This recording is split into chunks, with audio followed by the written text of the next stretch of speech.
اللہ کے پیارے نبی تہجد کی نماز پڑھ رہے ہیں، 8 رکعت آپ نے نماز پڑھی، اس کے بعد آپ تھوڑی دیر سو گئے، لیٹ گئے، اس کے بعد آپ لوٹ کر کے وتر کی نماز پڑھی۔ حضرت عائشہ نے فرمایا اے اللہ کے پیارے نبی اتنام قبل ان توتر، آپ وتر کی نماز کے پہلے تھوڑی دیر سو جاتے ہیں، آرام کرتے ہیں، آپ تو وضو بھی نہیں کرتے، آپ کیسے نماز پڑھ لیتے ہیں؟ آپ نے فرمایا اے عائشہ میرا معاملہ دوسرے لوگوں کی طرح نہیں ہے، میں لیٹا تو تھا، تنام عینی ولا ینام قلبی، میری آنکھیں سو رہی تھی لیکن میرا دل جاگ رہا تھا، میں پورے ہوش و حواس میں۔ بھئی ہم اور آپ سو جائیں ہمارا وضو ٹوٹ جائے گا، کیوں ٹوٹ جائے گا؟ کیونکہ انسان جب نیند کی حالت میں رہتا ہے، ہوش و حواس میں نہیں رہتا ہے، اسے احساس نہیں ہوتا ہے، ہو سکتا ہے اس کی جو ہے اس کا وضو ٹوٹ جائے اور وہ کوئی ایسی چیز ہو جائے کہ جس سے اس کا وضو ٹوٹ جائے۔ اس لیے شریعت میں اگر انسان گہری نیند سے سو جائے تو وضو ٹوٹ جاتا ہے، مگر اللہ کے پیارے نبی وتر کی نماز کے پہلے تھوڑی دیر سوتے ہیں، اور حضرت عائشہ جب پوچھتی ہیں اے اللہ کے نبی آپ وتر کے پہلے سوتے ہیں، تو آپ نے فرمایا میری آنکھیں سوتی ہیں مگر میرا دل نہیں سوتا۔ ایسے تھے ہمارے پیارے نبی صلی اللہ علیہ وسلم۔ میرے پیارے ساتھی، ہم نے تو اس نبی کا کلمہ پڑھا ہے جس نبی کو اللہ نے پورے قرآن میں کہیں پر بھی یا محمد کہہ کے نہیں پکارا، نام لے کر کے نہیں پکارا۔ موسیٰ علیہ السلام کو یا موسیٰ کہا، عیسیٰ علیہ السلام کو یا عیسیٰ کہا، ابراہیم کو یا ابراہیم کہا، آدم کو یا آدم کہا، نوح کو یا نوح کہا، لیکن جب اللہ نے اپنے آخری نبی کو پکارا کہیں فرمایا یا ایوہ النبی، کہیں پکارا یا ایوہ الرسول، کبھی فرمایا یا ایوہ المزمل، کبھی فرمایا یا ایوہ المدثر۔ ارے میرے نبی کی شان تو یہ قرآن کہتا ہے وَرَفَعْنَا لَكَ ذِكْرَكَ، اے نبی ہم نے آپ کے ذکر کو بلند کر دیا۔ حسان بن ثابت کہتے ہیں وَزَمَّ الْإِلَٰهُ اسْمَهُ مَعَ اسْمِهِ إِذَا قَالَ الْمُؤَذِّنُ أَشْهَدُ، جب مؤذن اذان دیتا ہے، جب 5 ٹائم کی اذان دیتا ہے اور اشہد ان لا الہ الا اللہ کہتا ہے، تو مؤذن کی اذان کمپلیٹ نہیں ہو سکتی، مؤذن کی اذان پوری نہیں ہو سکتی جب تک وہ اشہد ان محمد رسول اللہ نہ کہے، جب تک زمین قائم ہے، جب تک آسمان قائم ہے، جب تک دنیا میں اذان ہو رہی ہے، جب تک اللہ کی توحید کا ترانہ پڑھا جائے گا، محمد رسول اللہ صلی اللہ علیہ وسلم کی رسالت کا ترانہ بھی پڑھا جائے گا۔ پورے قرآن میں اللہ نے کسی انسان کی قسم نہیں کھائی، چاند کی قسم کھائی، سورج کی قسم کھائی، ستاروں کی قسم کھائی، عصر کے ٹائم کی قسم کھائی، فجر کے ٹائم کی قسم کھائی، چاند کی قسم کھائی، مکہ شہر کی قسم کھائی۔ پورے قرآن میں اللہ نے کسی انسان کی قسم نہیں کھائی، مگر قرآن کا 14واں پارہ اٹھاؤ، اللہ سورہ ہجر میں فرماتا ہے لَعَمْرُكَ إِنَّهُمْ لَفِي سَكْرَتِهِمْ يَعْمَهُونَ، اے میرے نبی آپ کی زندگی کی قسم، آپ کی عمر کی قسم، اے میرے نبی حضرت لوط علیہ السلام کی قوم کے لوگ اپنے گناہ کے نشے میں مست ہو چکے تھے، اپنے گناہ ان کو گناہ کا نشہ چڑھ چکا تھا۔ قرآن میں اللہ نے کسی اور کی زندگی کی قسم نہیں کھائی، اگر کھائی ہے تو اپنے آخری نبی کی زندگی کی قسم۔ میرے پیارے ساتھیوں، ہمارے اوپر یہ اگر کوئی الزام لگائے کہ صاحب یہ نبی کو نہیں مانتے، اپنا دماغ صحیح کر لے، وہ اپنی وچار دھارا درست کر لے، وہ اپنے نظریے کو صاف کر لے، اپنی عینت کو صاف کر لے۔ وہ ارے ہم نے تو یہ تہمت دی، نبی کی محبت میں یہ گالی بھی ہم نے سنی، لوگوں نے ہمیں یہ طعنہ بھی مارا ہے کہ صاحب یہ اہل حدیث کو، اماموں کو نہیں مانتے، بزرگوں کو نہیں مانتے۔ مسجد میں ایک آدمی آتا ہے، سینے پر ہاتھ باندھتا ہے، پوچھو بھائی تو سینے پر ہاتھ کیوں باندھتا ہے؟ وہ کہتا ہے اللہ کے نبی نے سینے پر ہاتھ باندھا تھا، دنیا کہتی ہے وہابی ہے، یہ غیر مقلد ہے، یہ اہل حدیث ہے۔ ایک دوسرا آدمی آتا ہے، وہ بھی سینے پر ہاتھ باندھتا ہے، دنیا پوچھتی ہے تو سینے پر ہاتھ کیوں باندھا ہے؟ وہ کہتا ہے میں امام احمد ابن حنبل کا ماننے والا ہوں، میں امام شافعی کا ماننے والا ہوں۔ دنیا کہتی ہے کوئی بات نہیں۔ اور لوگوں، یہ کتنا بڑا انیائے ہے کہ امتی کا نام لیا جائے تو تم خوش ہو جاتے ہو اور رسول کا نام لیا جائے تو تم ناراض ہو جاتے ہو. اہل حدیث کا تو یہی نعرہ ہے کہ ہم سارے اماموں کا احترام کرتے ہیں, سارے بزرگوں کا احترام کرتے ہیں, مگر یہ اتھارٹی, یہ مقام, یہ درجہ اگر کسی کو حاصل ہے کہ اس کی ہر بات کو لینا ہے, اس کی کسی بات کو ٹھکرانا نہیں ہے, تو یہ درجہ صرف اور صرف جناب محمد رسول اللہ صلی اللہ علیہ وسلم کو حاصل ہے. اور معاف کرنا, جن اماموں کے نام پہ آپ نے دکانیں سجا کے رکھی ان اماموں نے بھی یہی تعلیم دی. اہل حدیثوں سن لو, اگر کوئی امام ابو حنیفہ کو برا بھلا کہتا ہے وہ اہل حدیث نہیں ہو سکتا. کوئی امام مالک کو برا بھلا کہتا ہے وہ اہل حدیث نہیں ہو سکتا. کوئی امام شافعی کے بارے میں بدزبانی کرتا ہے وہ اہل حدیث نہیں ہو سکتا. ہم سارے اماموں کا احترام کرتے ہیں, مگر ہم کیا کہتے ہیں, فَإِن تَنَازَعْتُمْ فِي شَيْءٍ فَرُدُّوهُ إِلَى اللَّهِ وَالرَّسُولِ. جب کسی مسئلے میں اختلاف ہو جائے, جب کسی مسئلے میں جھگڑا ہو جائے, تو یہ دیکھو کہ اللہ کیا کہہ رہا ہے, یہ دیکھو کہ رسول کیا کہہ رہے ہیں, اللہ اور اس کے رسول کی بات. یہی ہماری دعوت ہے اور یہی ہمارا مشن ہے. اللہ نے اپنے نبی کو بہت ساری اسپیشل کوالٹیز سے بھی نوازا. آئیے ایک حدیث آپ کو پڑھ کے سناتا ہوں.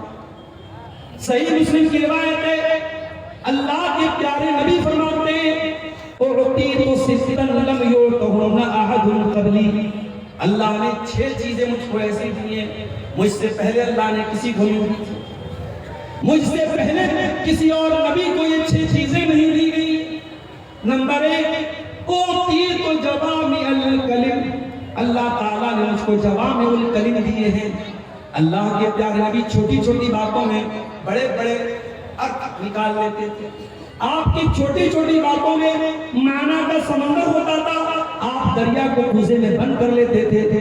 آپ کی چھوٹی چھوٹی حدیثوں پر علماء نے موٹی موٹی کتابیں لکھی. نبی کی بات میں بڑی گہرائی اور بڑا وزن ہوتا تھا. اللہ تعالیٰ نے یہ اسپیشل کوالٹی اپنے نبی کو دی تھی, اعطیت جوامع الکلم. اللہ نے مجھ کو جوامع الکلم دیا. دوسری چیز, وَنُصِرْتُ بِالرُّعْبِ مَسِيرَةَ شَهْرٍ. اللہ کے پیارے نبی فرماتے ہیں, میرا دشمن 1 مہینے کی مسافت پر ہو, 1 مہینے کے ڈسٹینس پر ہو, تب بھی میرے دشمن کے دل میں میرا بھے ہوتا ہے, میرا ڈر ہوتا ہے, میرا رعب و دبدبہ ہوتا ہے. میرا دشمن میرا نام سن کے ڈرتا ہے. اے مسلمان, آج جس کا جی چاہتا ہے تمہیں گالی دے دیتا ہے, جس کا جی چاہتا ہے تمہارے بارے میں الٹی سیدھی باتیں بیان کر دیتا ہے. تمہارا رعب و دبدبہ آج دنیا کے اندر سے نکل چکا ہے. کاش کہ تم متحد ہو جاتے, کاش کہ تم یونائٹڈ ہو جاتے, کاش کہ تم اپنی حقیقت کو سمجھ لیتے, کاش کہ تم ایمان والے بن جاتے, تو آج دنیا میں تمہارا بھی کوئی وزن ہوتا, تمہاری بھی کوئی وزن ہوتا. یاد رکھو میرے پیارے سے, ایک ہو جاؤ تو بن سکتے ہو خورشید مبین, ورنہ ان بکھرے ہوئے تاروں سے کیا بات بنے. تارے الگ الگ ہیں تو ان کی روشنی میں کوئی خاص جان نہیں نظر آتی ہے, لیکن انہی تاروں میں ایک تارا سورج بھی ہے جو پوری دنیا کو روشن کر رہا ہے. تو بننا ہے تو سورج بنو جو پوری دنیا کو روشن کر رہا ہے. اور سورج کب بنو گے جب تمہارے اندر یونٹی آئے گی, ایکتا آئے گی, اتحاد آئے گا, جب تم مل کر کے. آج بہار میں الیکشن چل رہا ہے اور میں بہت اوائڈ کرتا ہوں الیکشن کے سے ریلیٹڈ میں کوئی بات نہیں بولتا ہوں, پھر بھی ہمارے یوٹیوبر حضرات سدھرنے والے نہیں ہیں. ابھی کل ہمارے ایک دوست نے دکھایا بنارس میں مجھے ایک ویڈیو میں لالو پرساد کی اور جو ہے مودی جی کی اور کس کی تصویر لگا کے میرا فوٹو لگا دیا کہ مولانا نے بہار الیکشن کے بارے میں بولا. میں کوئی بات نہیں بول رہا ہوں, لیکن تھمبنیل بن جاتا ہے, مارکیٹ میں آ جاتا ہے. اس کے بعد ہم جب بولتے ہیں کہ یوٹیوبرز کو الاؤڈ مت کرو, یہ ہمارے بھائی بیچارے ناراض ہو جاتے ہیں. ایک بھائی ہم کو فون کر کے کہہ رہا ہے کہ جب آپ فیمس نہیں تھے, ہم لوگوں کی وجہ سے آپ فیمس ہوئے, تو بھائی اتنی ہمت ہے تو مولانا غزی سے اجازت لے کے دکھاؤ. آپ لوگوں کی شرارتوں سے یہ پابندی لگی, ہمیں کیا اعتراض ہے اگر آپ چند پیسے کما لیں, لیکن مسئلے کھڑے ہوتے ہیں میرے بھائی. بار بار ہم نے تقریروں میں کہا کہ بڑکاؤ تھمبنیل نہ لگاؤ, میرے جلسوں کی تاریخ نہ ڈالو, مگر نہیں لوگ سدھر رہے ہیں. الٹی سیدھی چیزیں, گندے گندے تھمبنیل. آج بھی اتنا کہنے کے بعد بھی آپ یوٹیوب پر سرچ ماریے, اسی بہار کے اور سیمانچل کے کئی چینل والے گندے گندے تھمبنیل لگا کر کے ہماری تقریروں کو ڈالتے.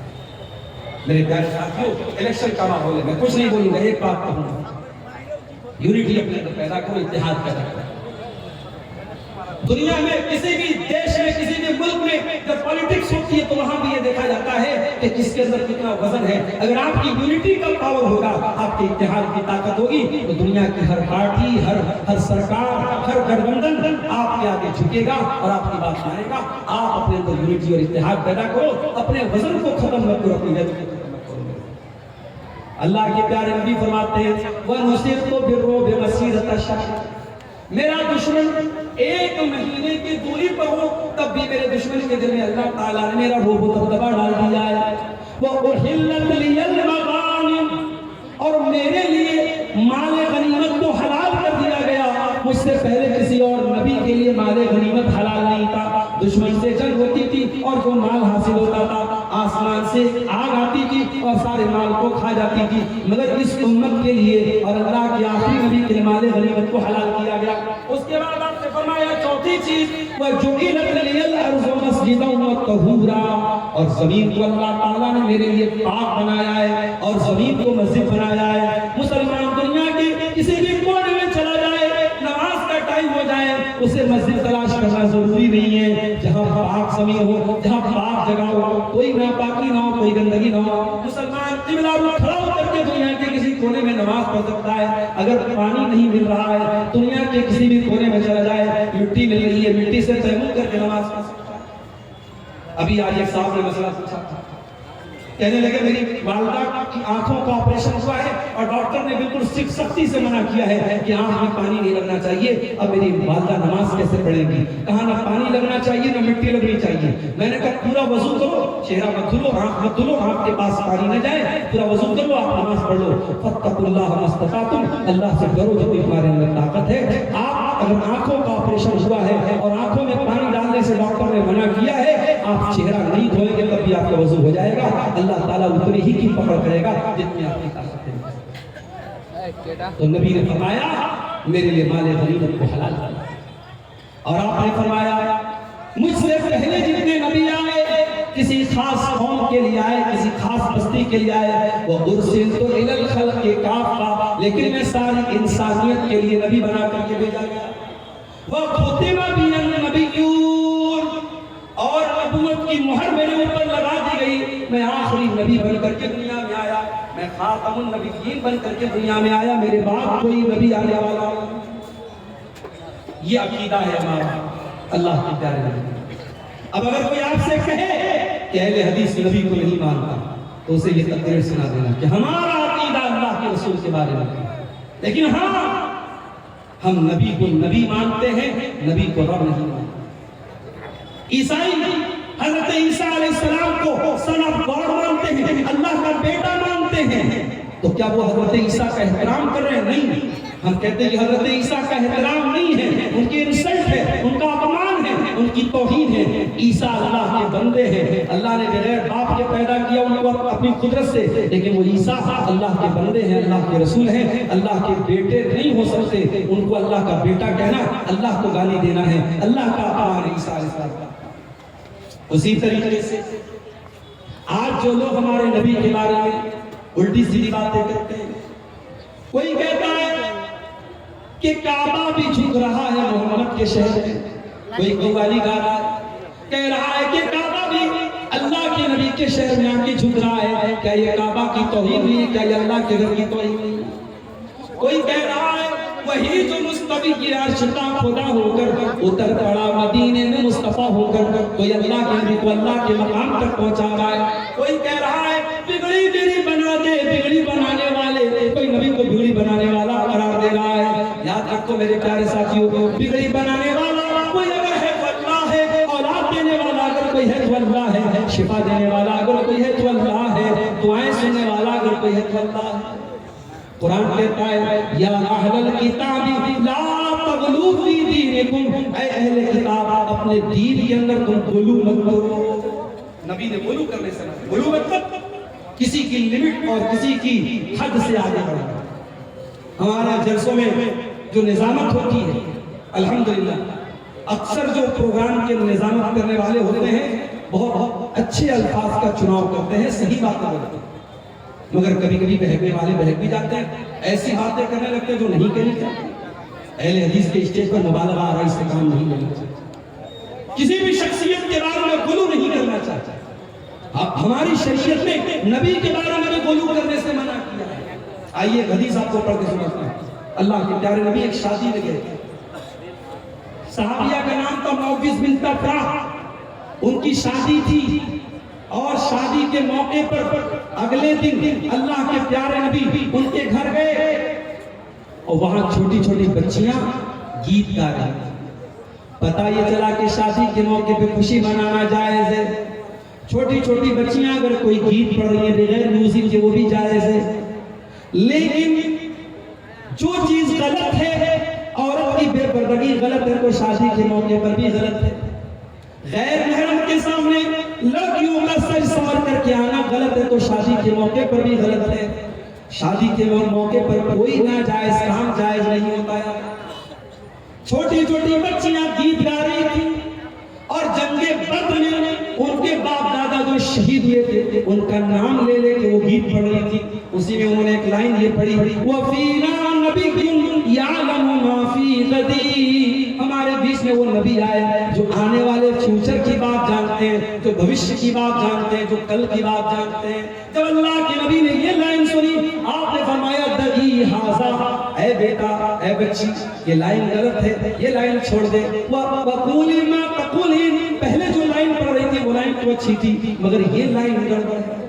پتہ یہ چلا کہ ہمارے شیرسوادی قوم کے بہت بڑے نعت خواہ موجود ہیں ہمارے اسٹیج پر، میں ان سے بھی یہ بات کہوں گا، اور جو بھی نعت وغیرہ پڑھتے ہیں، کہ اگر آپ کوئی نعت پڑھتے ہیں تو نعت نبی کی شان میں پڑھی جاتی ہے، نبی کی پرشنسا اور نبی کی تعریف میں پڑھی جاتی ہے۔ بہت یہ بال سے بھی باریک کام ہے، کسی عالم سے رائے مشورہ کرنے کے بعد نعت پڑھا کیجئے۔ کبھی کبھی نعت کی کوئی لائن ایسی ہوتی ہے جو غلط ہوتی ہے، ہمارے اہل حدیث کے عقیدے کے اعتبار سے، قرآن حدیث کے عقیدے کے اعتبار سے غلط ہوتی ہے۔ ہمیں نبی کی نعت پڑھنے میں اور نبی کی شان بیان کرنے میں بھی ہمیں اس بات کا خیال ہے۔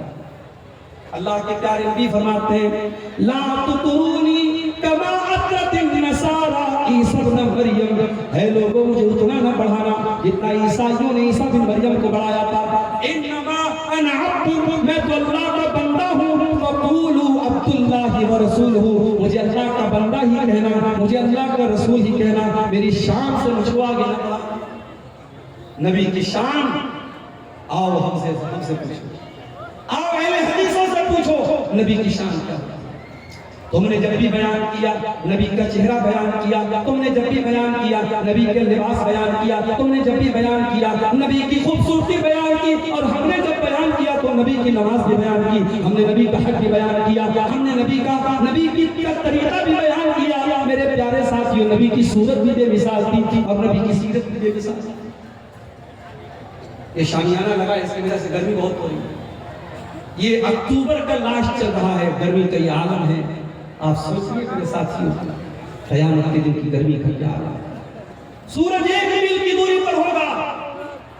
اللہ کے پیارے نبی فرماتے ہیں، بخاری کی روایت ہے، سارے لوگ پریشان ہو کر کے حضرت آدم کے پاس آئیں گے اور آدم علیہ السلام سے ریکویسٹ کریں گے، اے آدم آپ انسانوں کے باپ ہیں، اللہ نے آپ کو اپنے ہاتھ سے پیدا کیا ہے، اے آدم ہم بہت پریشانی میں ہیں اور اللہ تعالیٰ بہت ناراض ہے، آپ اللہ تعالیٰ سے گزارش کر دیجئے اللہ جلدی سے حساب لے لے، یہ تکلیف ختم ہو جائے۔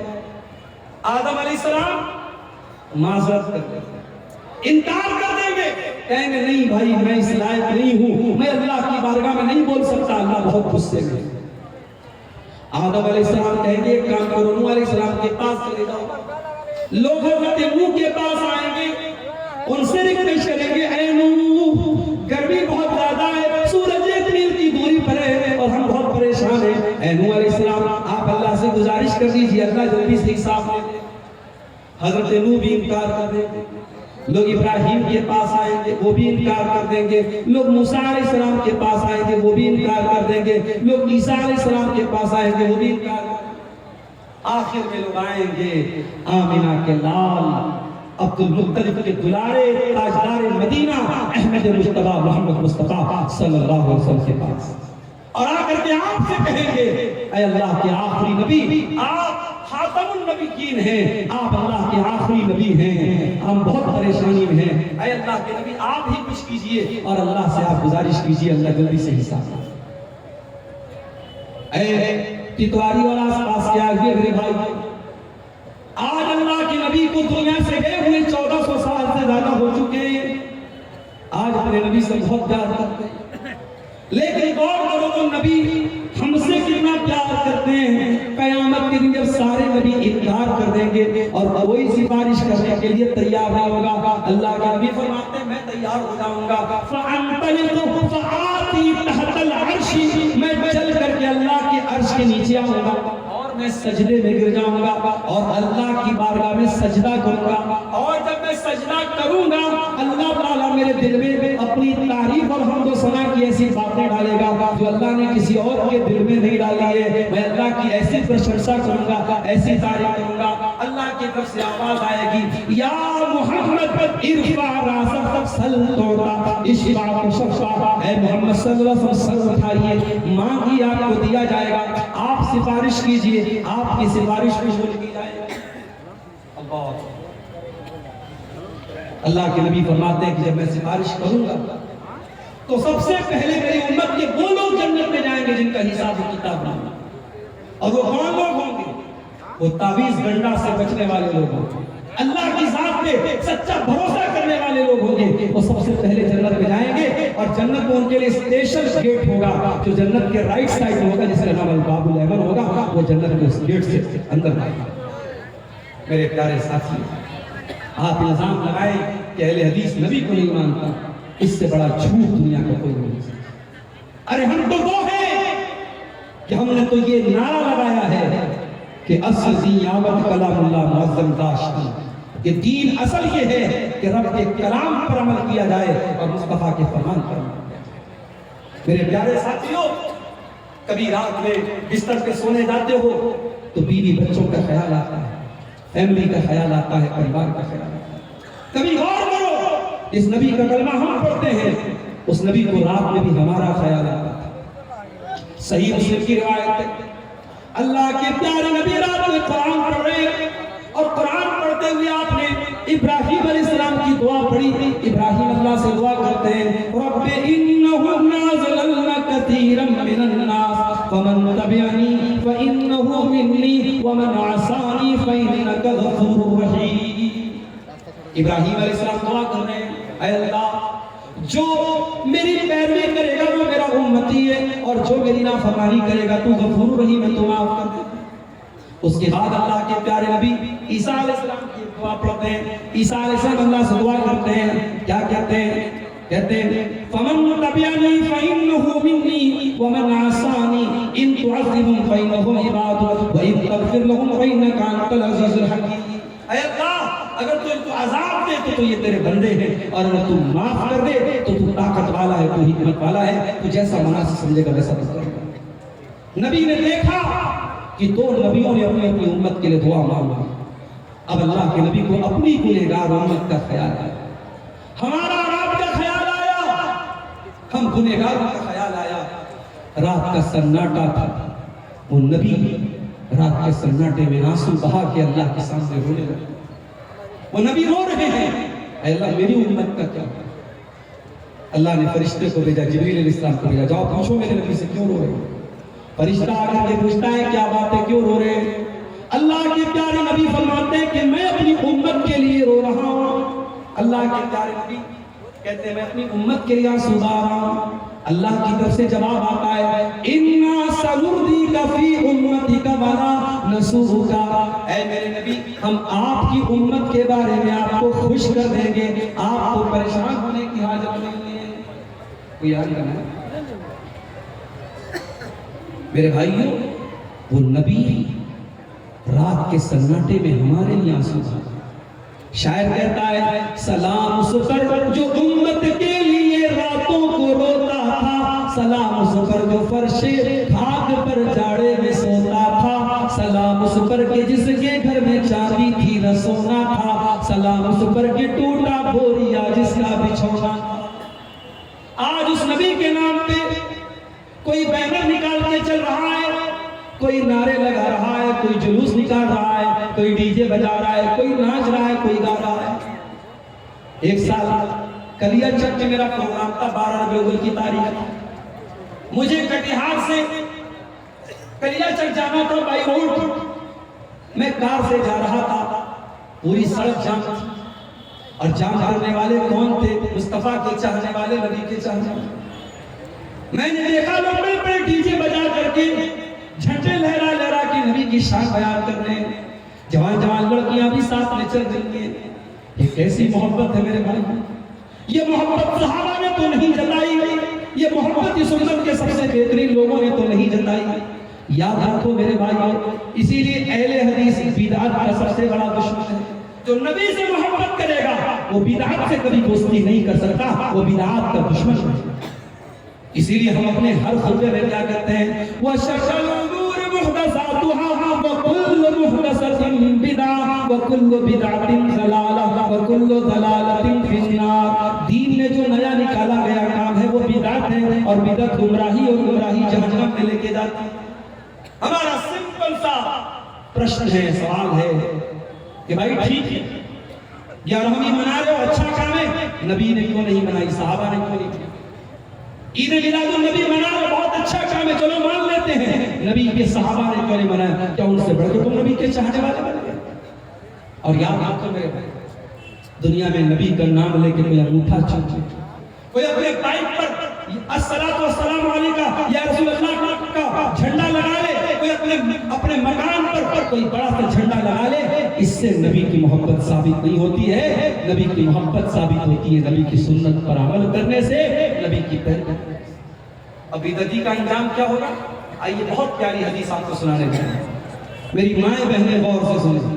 اچھا تیتواری مدرسے میں لڑکیوں کا بھی انتظام ہے؟ لڑکے میں نہیں، لڑکوں کا ہے۔ آج ہماری مائیں بہنیں جو سن رہی ہیں، جلسے میں آئی ہیں، ضرور آئی ہیں، میں جو حدیث سنانے جا رہا ہوں بہت غور سے سنیے گا، ماں بہنوں کی توجہ چاہتا ہوں۔ اور اب میرا وقت تقریباً ختم ہونے والا ہے، زیادہ آپ کے سامنے بولنا نہیں ہے۔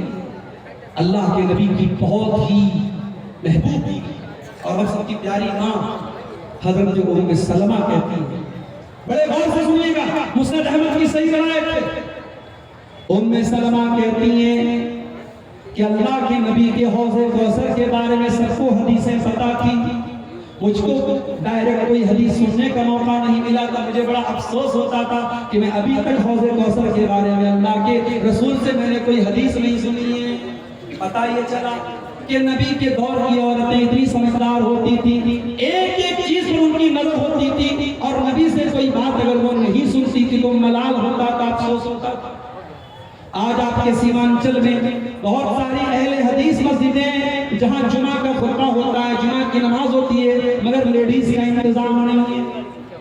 معاف کیجیے، یہ بہت بڑی کمی ہے، اور اس کمی کو دور کیجیے۔ ہر وہ مسجد جہاں جمعہ کا خطبہ ہو رہا ہے وہاں لیڈیز کا مکمل انتظام ہونا چاہیے، جہاں لیڈیز آئیں پردے کے ساتھ نماز پڑھیں، جمعہ کا خطبہ سنیں اور اپنے گھر چلی جائیں۔ مجھے یاد ہے جھارکھنڈ میں ایک علاقے میں گیا اور وہاں بہت بڑی مسجد تھی، اور میں نے جب لوگوں سے ریکویسٹ کی کہ اتنی بڑی مسجد آپ نے بنائی ہے، خواتین کا انتظام بھی کیجیے۔ اگلے سال جب میں وہاں گیا تو اسی مسجد انہوں نے پارٹیشن کر کے لیڈیز کا انتظام کیا۔ آپ کے کٹیہار میں، پورنیہ میں، کشن گنج میں، ارریہ میں جو آپ کی اہل حدیث مسجدیں ہیں، بڑے درد کے ساتھ کہتا ہوں میرے بھائیوں، آج اکثر مسجدوں میں لیڈیز کا انتظام نہیں ہے۔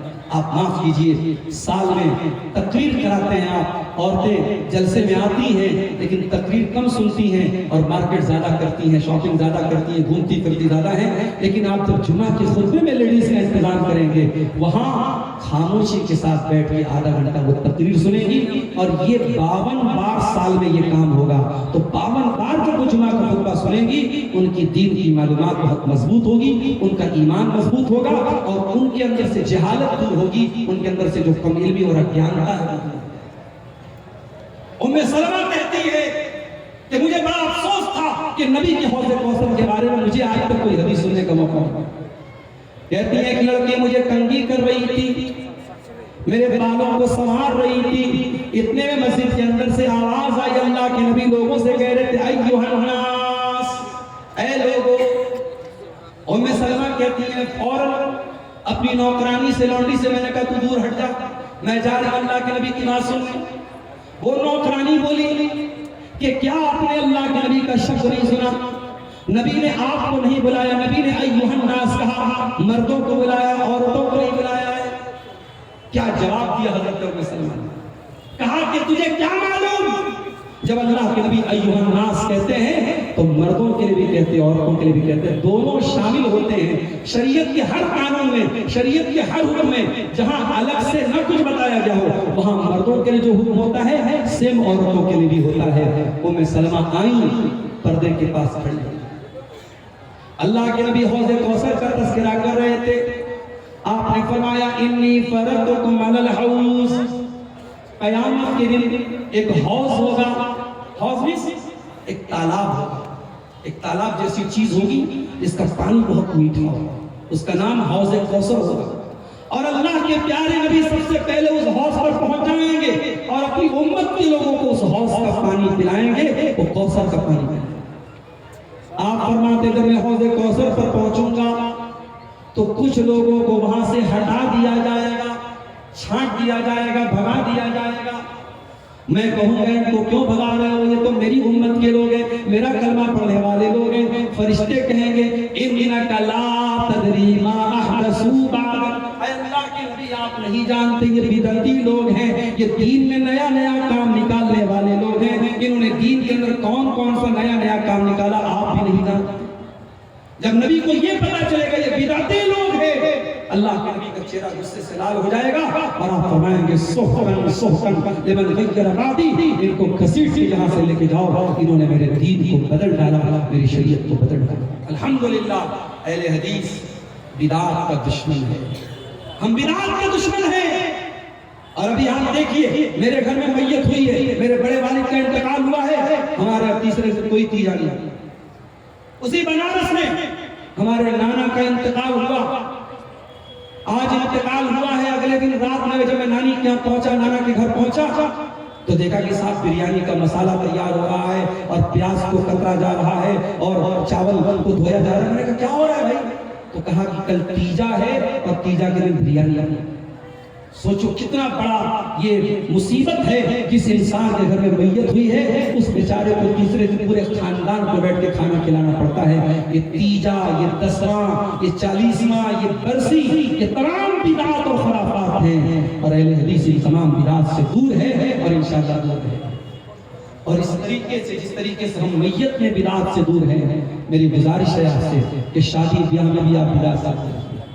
یہ منگنی کی بڑی بڑی رسمیں، یہ رنگ پہنانے کے لیے پورا دعوت کرنا، یہ ہلدی کی دعوت کرنا اور ساری لڑکیوں کا لڑکوں کا ہلدی کے کلر کا کپڑا پہننا، تمام چیزیں غلط ہیں، خرافات ہیں، بدعت ہیں اور بہت بری رسم و رواج ہے۔ میرے پیارے ساتھیوں، نکاح میں بھی آپ اہل حدیث بنیے، شادی میں بھی اہل حدیث بنیے، سب نماز میں اہل حدیث میں بنیے۔ یہ چند باتیں اللہ کے نبی کے مقام و مرتبے کے تعلق سے اور اس غلط فہمی کے تعلق سے کہ اہل حدیث نبی کو نہیں مانتے، چند باتیں آپ کے سامنے رکھی گئی ہیں۔ میں اللہ سے دعا کرتا ہوں رب العالمین ہمیں اور آپ کو اپنے نبی کا مقام سمجھنے کی توفیق عطا فرمائے، نبی کی سچی محبت ہمارے دلوں میں اللہ تعالیٰ پیدا فرمائے۔ جو اس موضوع کے تعلق سے جو ہمارے بھائیوں کے دل اور دماغ میں غلط فہمی ہے اللہ تعالیٰ اس کو دور فرمائے۔ رب العالمین جامعہ اسلامیہ تیواری کو مزید ترقی عطا فرمائے اور یہاں سے پڑھنے والے بچوں کو دین کا سچا خادم بنائے، اور جب تک ہم دنیا میں زندہ رہیں اسلام پر زندہ رہیں اور ہمارا خاتمہ ایمان پر ہو، آمین۔ وآخر دعوانا ان الحمدللہ رب العالمین، والسلام علیکم ورحمۃ اللہ۔